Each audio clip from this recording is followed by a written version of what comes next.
Welcome to Cleantech Forward, a Foresight podcast where we explore clean tech customers, capital, and Canada's path to net zero. Tune in to learn more about Canada's most exciting clean tech startups, industry success stories, investor insights, and academic initiatives as we accelerate the growth and impact of clean tech together.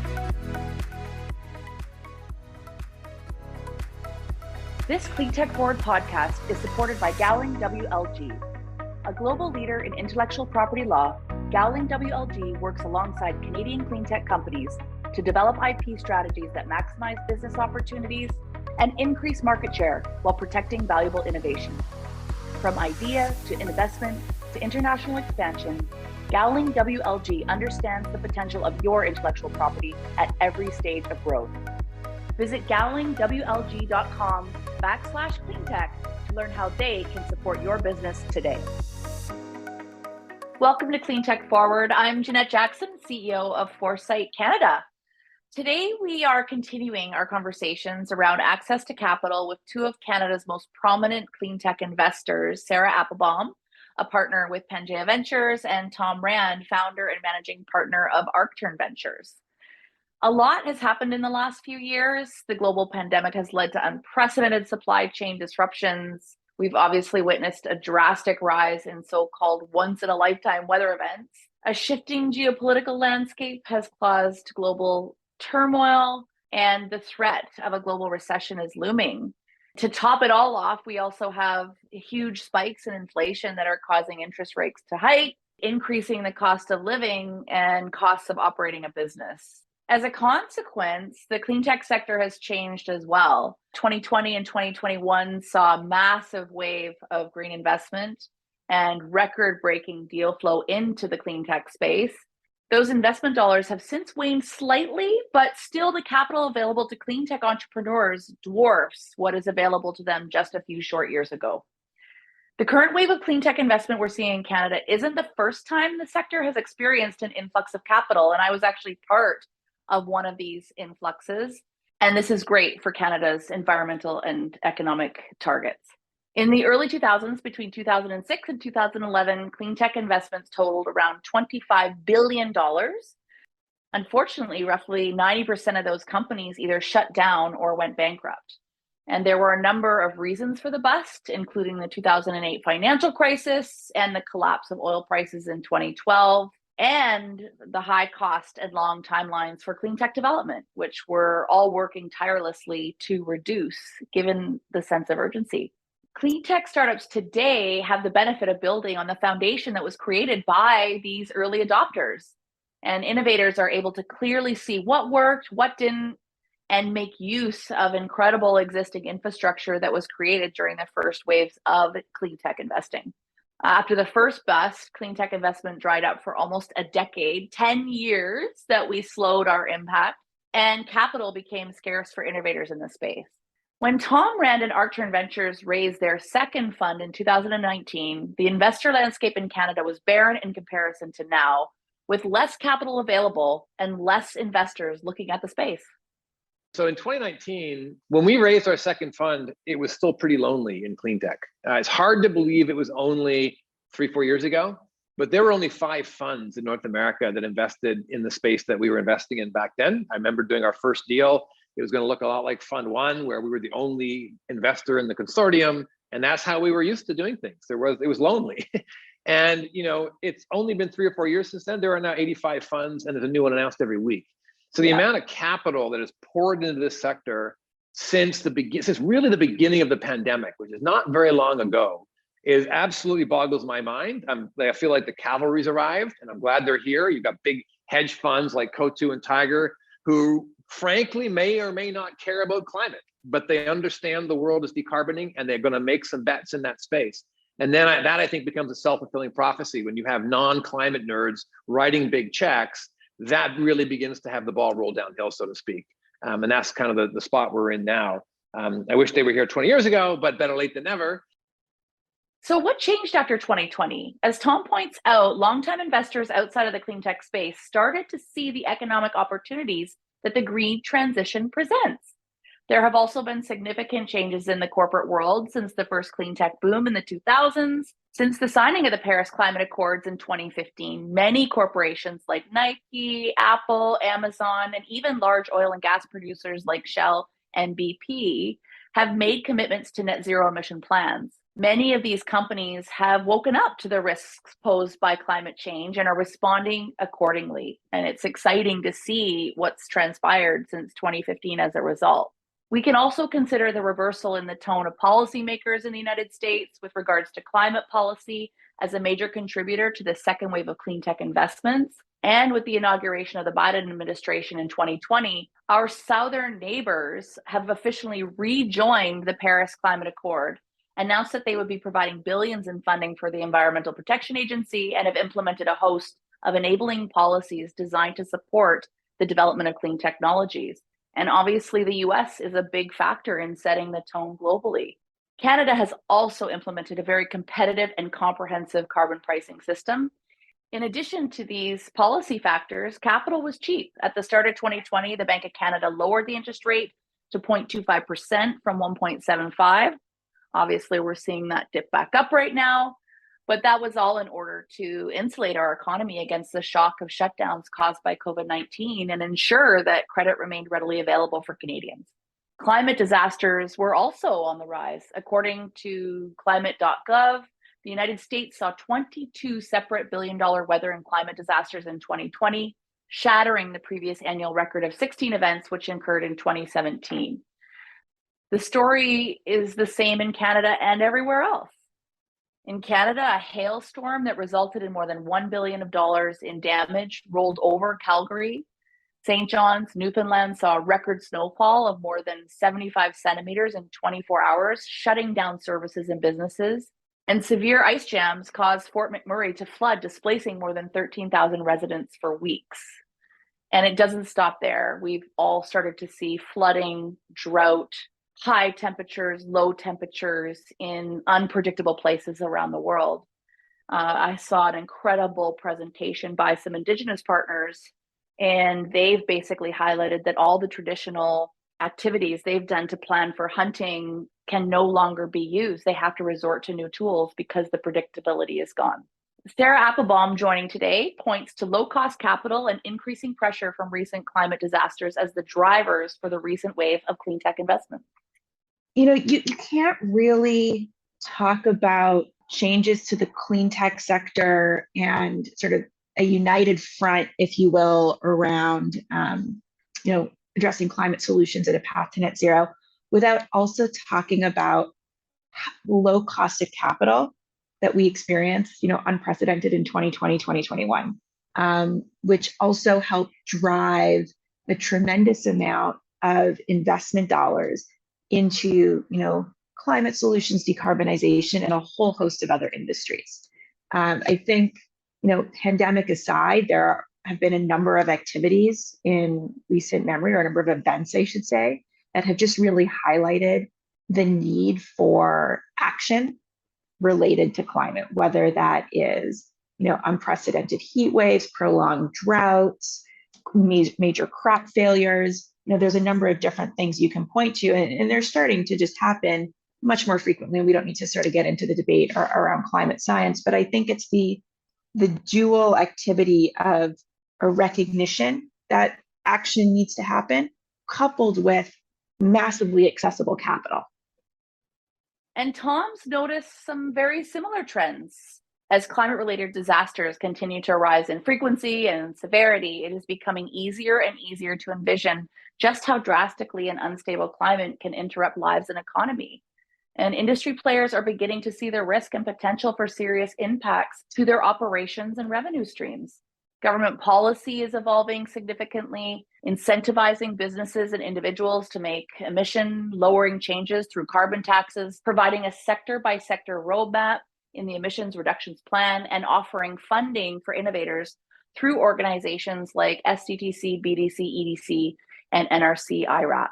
There is also another group of people who are also beginning to understand how drastic the climate catastrophe will affect the world, which is our children.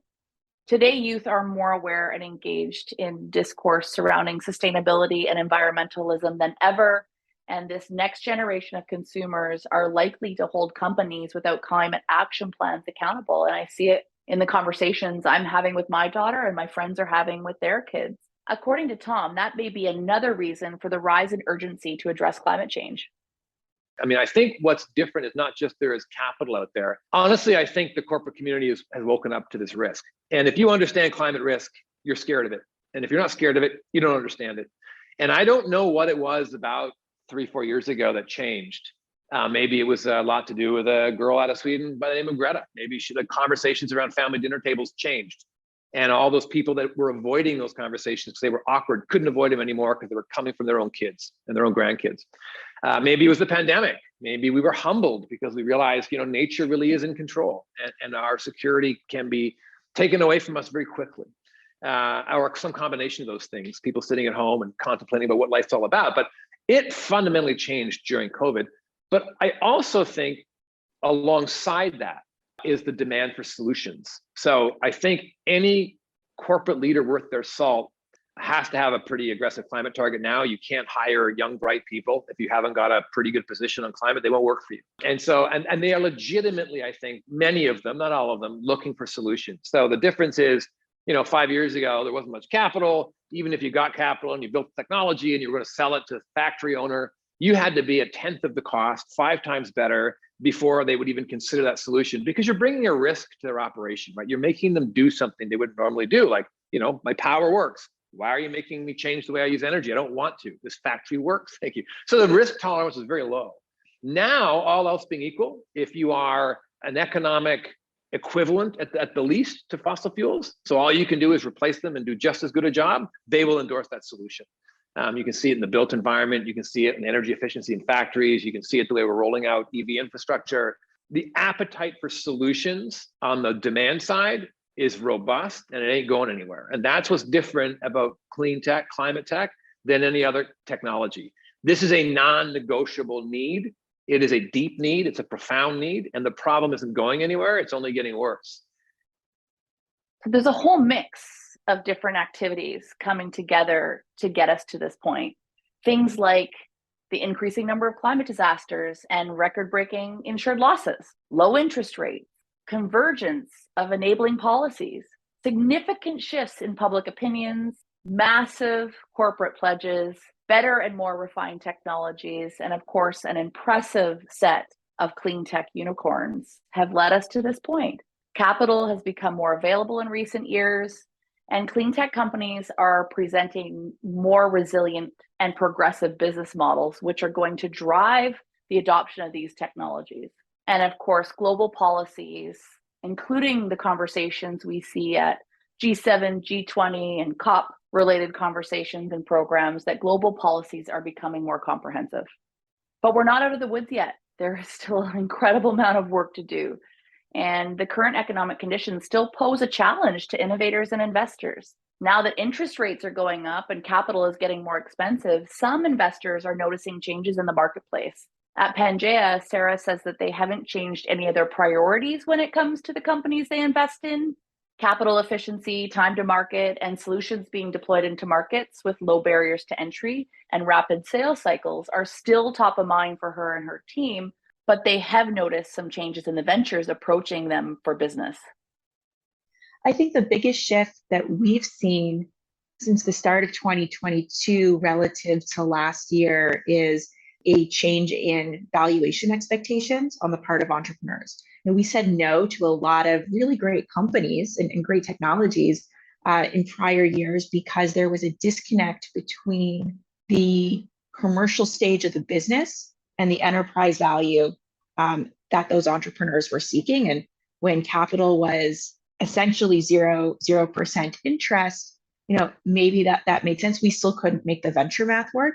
And we're starting to see those valuations come down pretty quickly, both in sort of response to what's happening in the public markets, but also as the purse strings start to tighten and capital gets more expensive. And so we're always really focused on businesses that can sort of get to reasonable commercial scale with a capital efficient business model where there's a path to, can this be a $500 million or $1 billion company in 5 to 7 years? And can an investment from a group like Pangaea really be game-changing and catalytic for that company?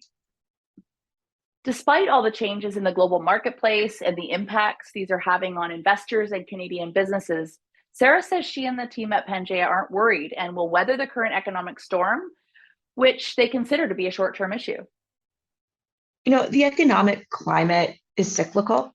We've just been in an upcycle for, probably longer than we should have been. And the two things that we talk about a lot and think about when it comes to our capital deployment is we're long-term investors. Yes, we have a 10-year fund, but we're not thinking about this on a quarter by quarter basis. We don't live or die by our quarterly earnings like public companies do. We have the patience to weather this economic downturn. And yes, we're investing Q4 2022, but we're in these companies and partnering with these CEOs for 5, 6, 7 years. And when it comes time for this business to be acquired or to go public, the market is going to look vastly different. We try not to let the conditions today inform, the decisions we necessarily make today about what is a great investment, a good company, and sort of how to think about those kinds of things.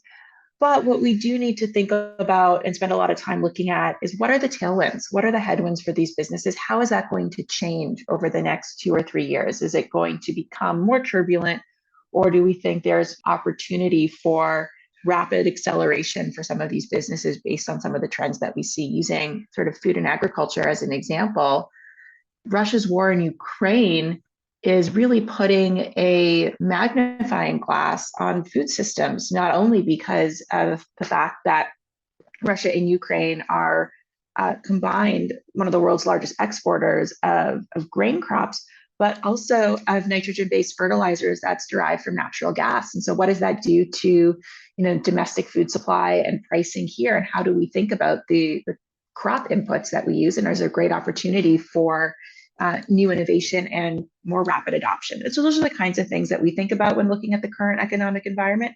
Obviously, interest rates are important. Capital is getting more expensive. And so that means not only is venture capital money more expensive for startup companies, but as is venture debt and other types of alternative financing. Tom and his team at ArcTern are also looking far out and consider the current economic conditions to be temporary and not a cause for concern. The demand for sustainable solutions and technologies that will help industry hit their emissions targets will still be sought out and adopted due to the severity of the climate emergency. The need for these solutions is only growing. Companies seeking solutions recognize that they need to act now and with urgency.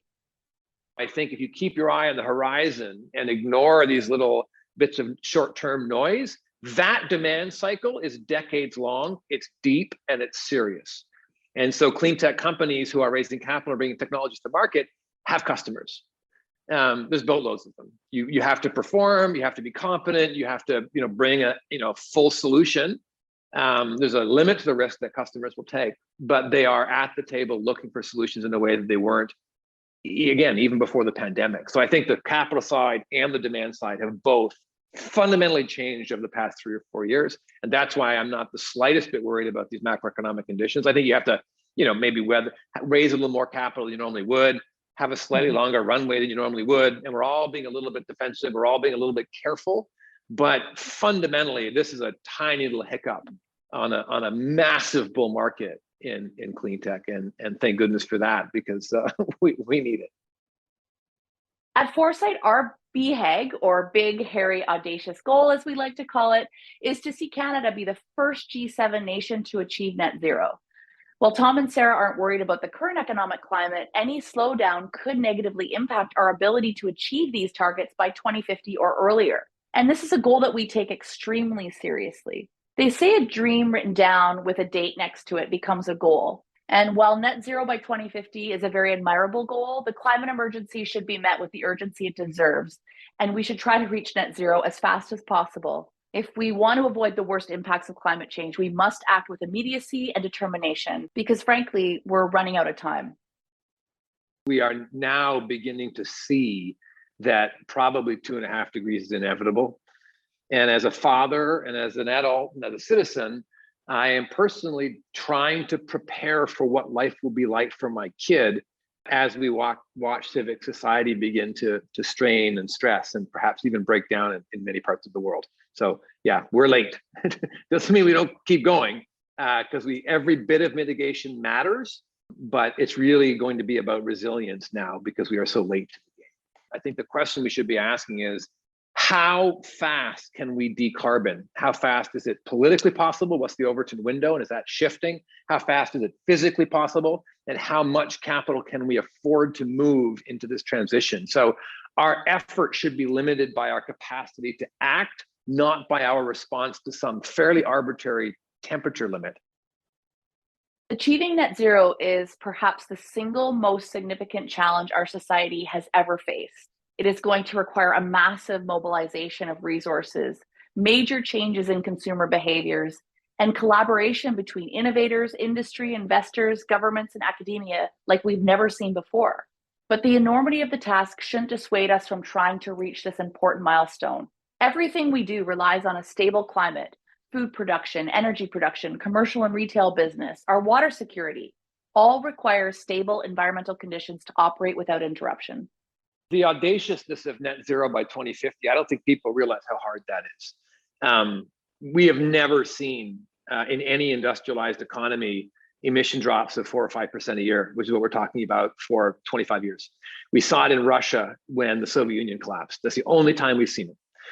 The most successful countries like the UK, Italy starting to get a little better. They have maybe a point or two per year.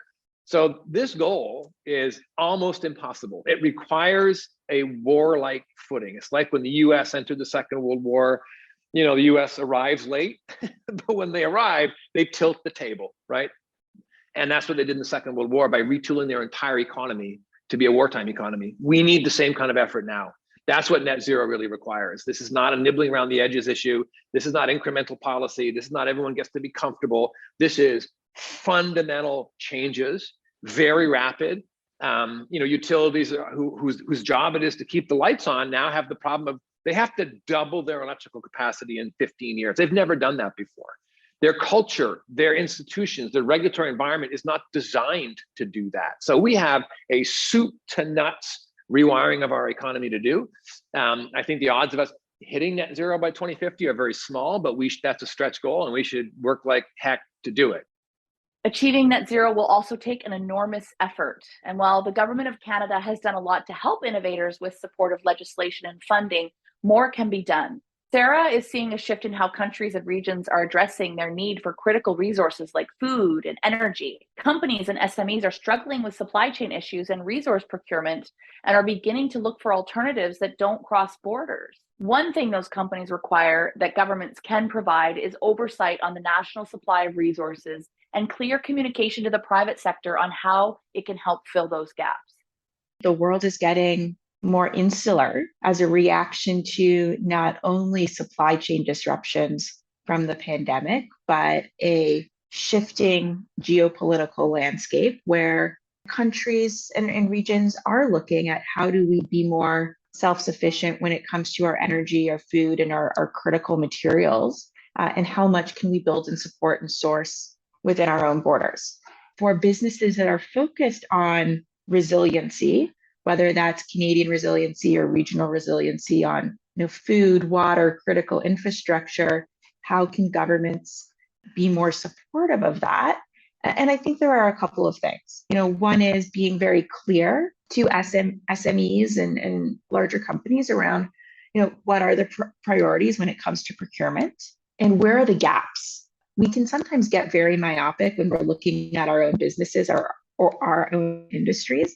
But having, the opportunity for, whether it's somebody in government or from, an external group who's looking at the larger macro environment coast to coast, they're maybe better positioned to identify, where there are critical gaps, either in supply chain or sourcing or materials or product availability, and can, communicate that to stakeholders. And, then the private sector can adjust to fill those gaps. And then, of course, there's, the most important thing that we can be investing in is around recycling, materials recovery, and resource efficiency. If we can do more with the materials we already have, whether that's on critical metals and minerals related to batteries and renewable energy, whether that's on food and water, energy, whether that's oil-derived energy or renewable energy. If we can do more with the resources we already have deployed and available to us, that's going to make our region more economically robust, regardless of what happens from a geopolitical standpoint. I think Sarah is onto something here. Building a resilient Canada can only help our innovators prosper. Just as with climate, having a stable economic environment is critical for Canadian businesses. Uncertainty will only hurt our net zero progress. Governments are finally getting more aggressive in their approach to fighting climate change and enabling the innovators within their borders with a legislative framework that empowers them to effectively deploy solutions. In the US, the Inflation Reduction Act seems to be a total reversal of the priorities of the previous administration. And it's a huge relief to see the US setting the tone like this, because aggressive policies like this are desperately needed and drive other countries to follow suit. The Inflation Reduction Act is the most aggressive piece of climate policy I've ever seen. It is a policy that says to the world, we view this as an economic opportunity and we're going to take it. And in Canada, we need to think hard about what our response is. The US Department of Energy is very capable at getting money out the door and loan guarantees. They're going to own the green hydrogen space in that IRA. Storage is going to get deployed all over that country with the tax credits that are in there. So we need to think about that as our competition, and we need to think, as you say, we could almost copy what they've done. I don't think it would be such a bad thing. But as you say, for Canada, we need to get our act together and make sure that we are being as aggressive and as savvy as our American cousins south of the border. The Inflation Reduction Act will mobilize hundreds of billions of dollars to fast track the green transition in the United States. And in response, Canada announced that it is rolling out 2 new tax credits meant to spur green investment in Canada. The first is a refundable tax credit up to 30% of the capital cost to investments in clean energy technology such as solar, wind, hydro, wave and tidal power, and even nuclear energy projects. It also applies to electricity storage systems, low carbon heat equipment, and industrial zero emission vehicles. The second is an investment tax credit to support investments in clean hydrogen production, which we're all very excited about. Both initiatives mirror tax credits that were in the US bill. I should note we recorded our interview with Tom prior to the announcement of these tax credits.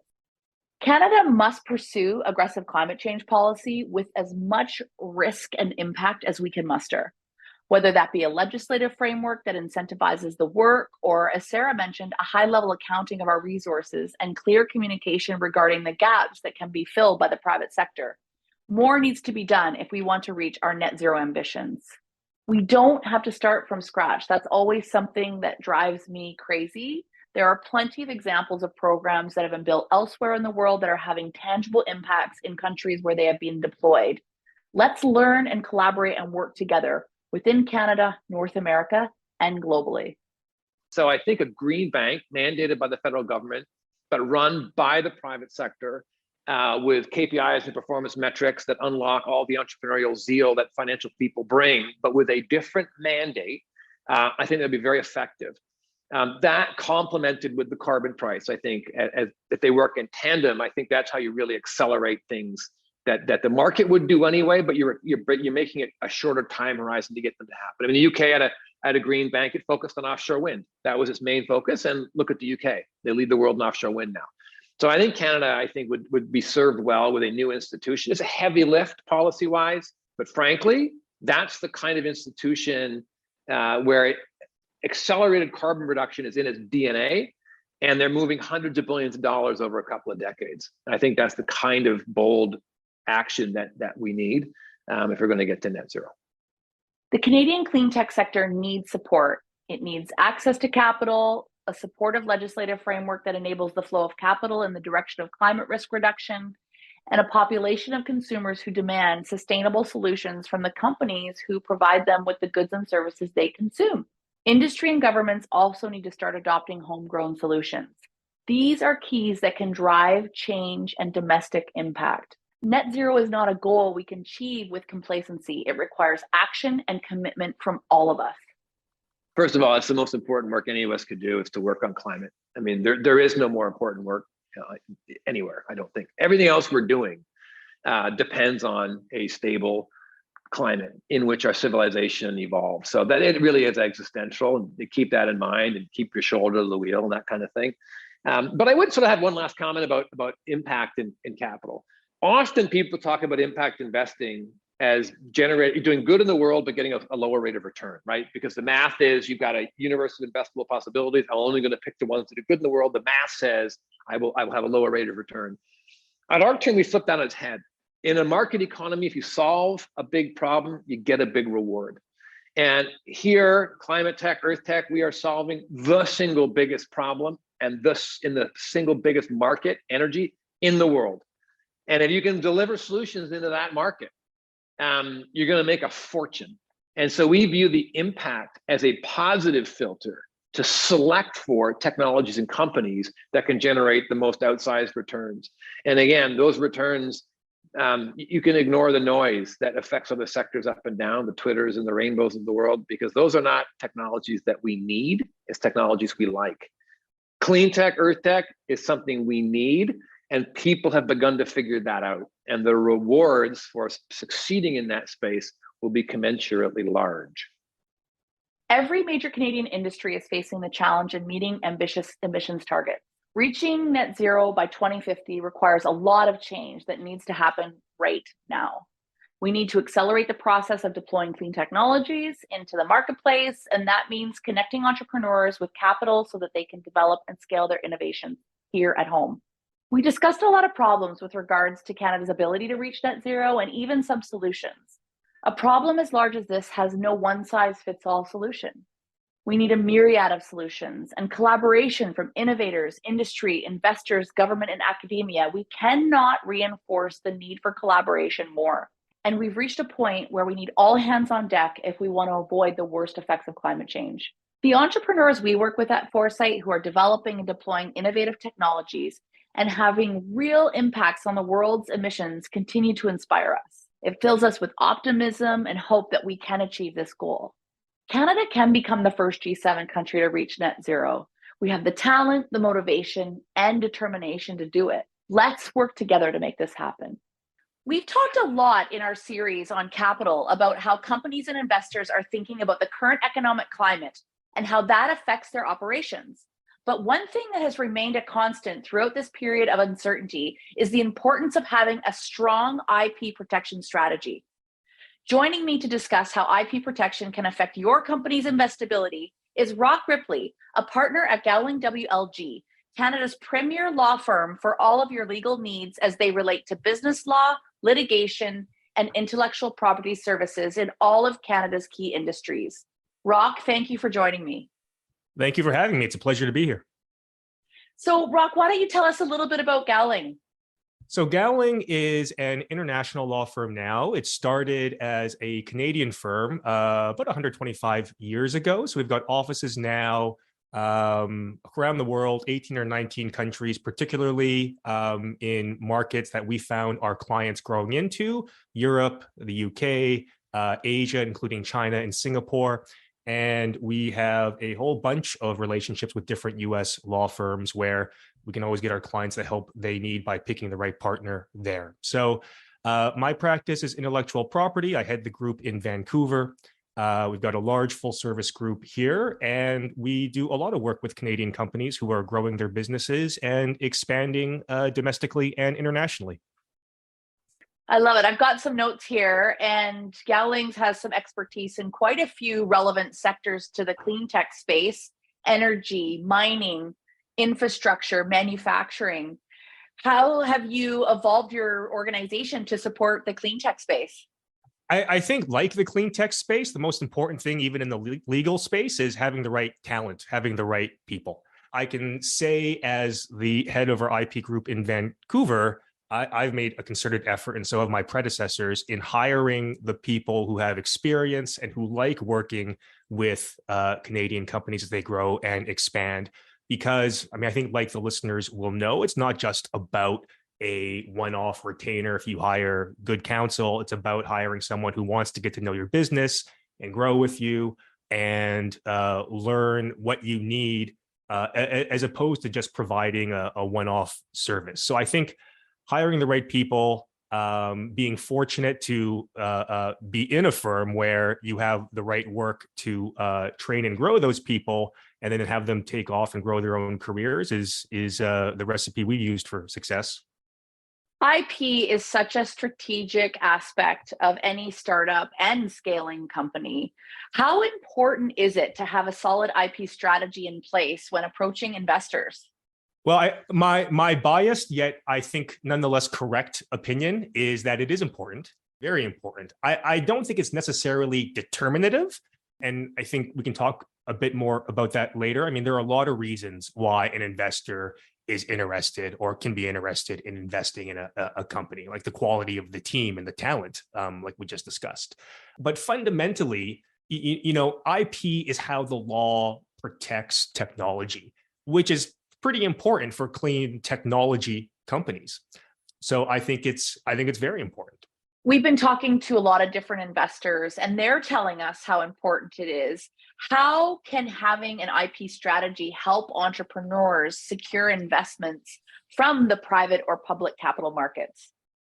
I think we have to ask ourselves, when we talk about an IP strategy, what is it we're talking about? So the kinds of things that a good IP strategy entails means you ask yourself, what are the technology assets that distinguish your company and that need protecting?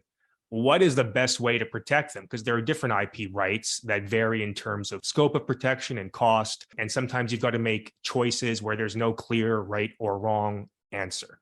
And if you've got to make a choice like that, like do you keep something secret or do you patent it? Or which of 100 different innovations do you patent? Can you explain why you made that choice? Can you demonstrate, for example, that you in fact made it proactively and turned your mind to it before your hand was forced? Or in contrast, are you now just trying to come up with an after the fact justification for something that happened, which may not look that good? And then can you execute on the strategy? So with all that in mind, I think it's important. I think it helps secure investments for a couple of reasons. I think it demonstrates to investors clarity of thought, which can be a proxy or reflection of how the company is managed. And then if you execute on it well, you get substantive protection for the technology assets that distinguish your company, both of which I think are important for investors. When we think about how investors do their due diligence and make decisions on the types of companies to invest in, have you seen any preferential treatment or trends in terms of companies getting funded and whether or not they have some IP protection in place? Yeah, I mean, it depends. So it depends on the company, it depends on the type of product. Fundamentally, I think, what's always been key, and I think what always will remain key, is that investors want to see you have ownership or some other kind of exclusivity, but preferably ownership over your key assets. That, I think, even if someone is doing a bare minimum of due diligence, is something that is checked. So I think in that context, the variables you see, sometimes you've got different kinds of companies with different kinds of assets.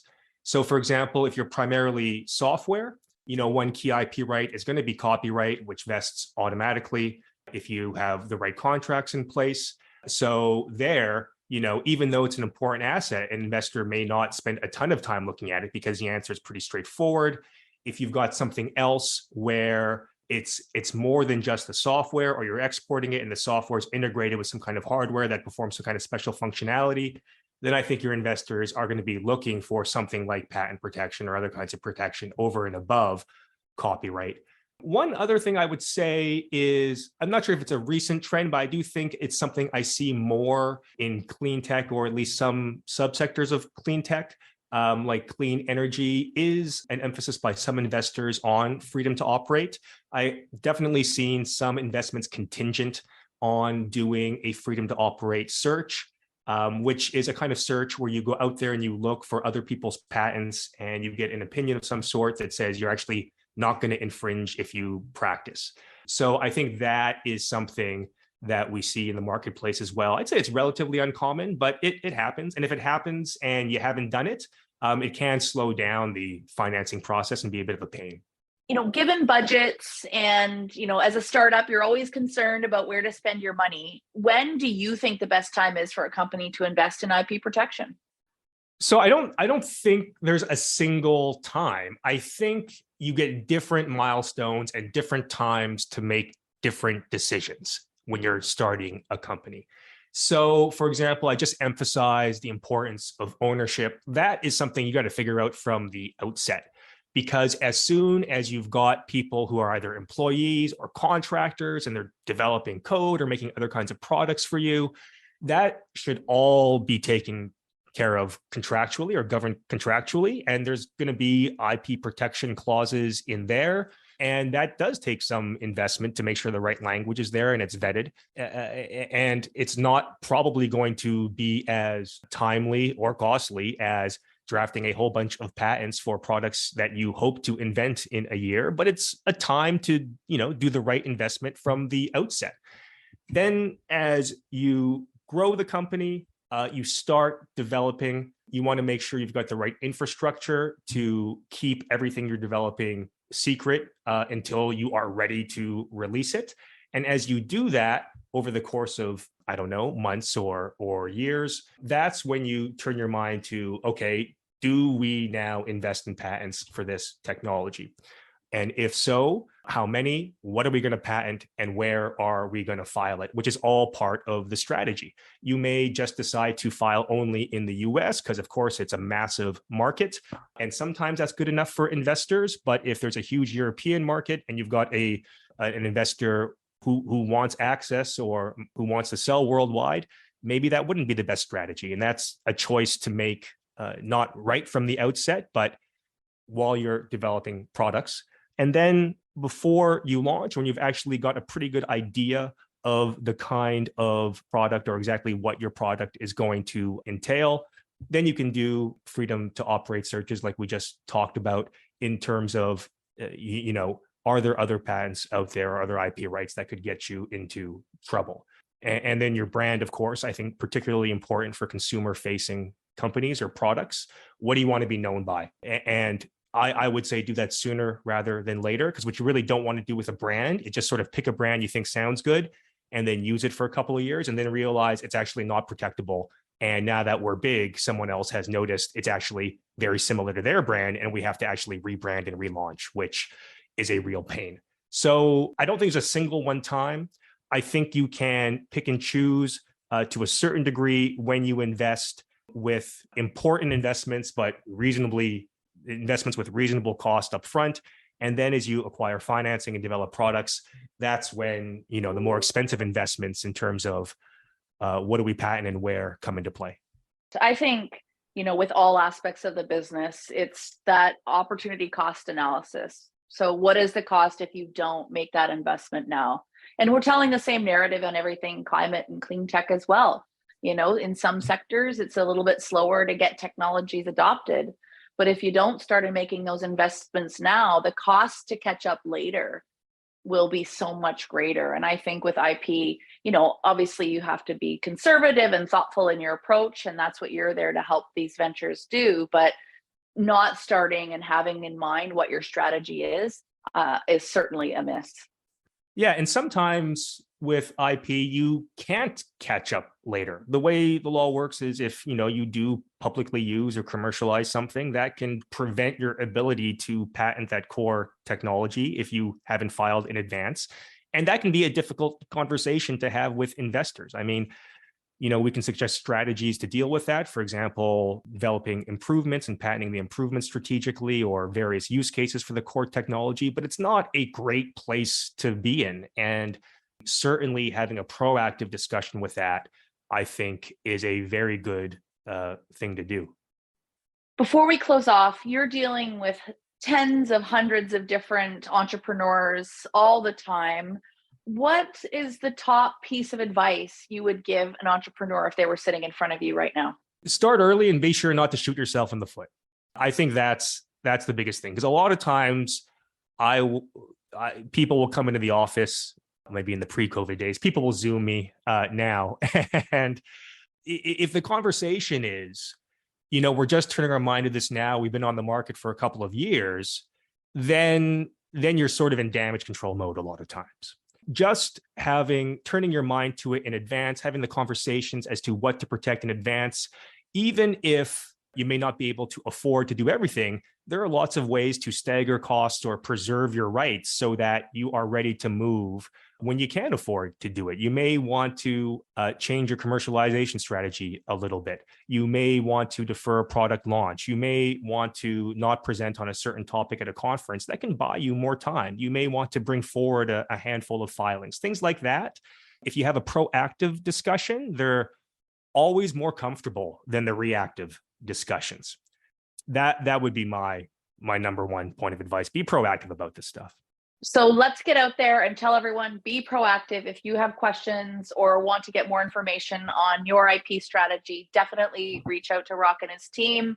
Roch, thank you so much for joining us today, and look forward to getting you back on Cleantech Forward soon.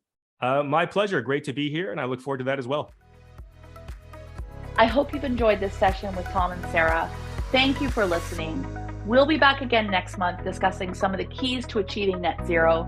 And don't forget to subscribe to the Cleantech Forward podcast wherever you listen, and share this episode with your friends, colleagues, and children.